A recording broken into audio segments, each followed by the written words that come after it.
আসসালামু আলাইকুম। চারাটা দেখতে পাচ্ছেন, এটা একটা জি9 বা গ্র্যান্ড 9 কলার চারা।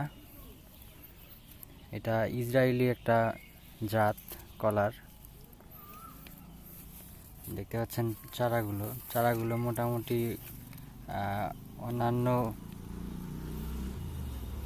জাতের থেকে অনেক ভালো হয়, সুস্বাদু হয় এবং কি ফলনও বেশি হয়, অনেকটা বেশি ফলন হয় এই চারাতে, এই কলার জাতের। আপনারা যারা কলার চারা নিতে চান, আমাদের কাছে পর্যাপ্ত পরিমাণে চারা আছে, যোগাযোগ করতে পারেন স্ক্রিনে দেওয়া নাম্বারে। আমরা সারা দেশে কুরিয়ারের মাধ্যমে চারা সরবরাহ করে থাকি। ধন্যবাদ সবাইকে। আসসালামু আলাইকুম।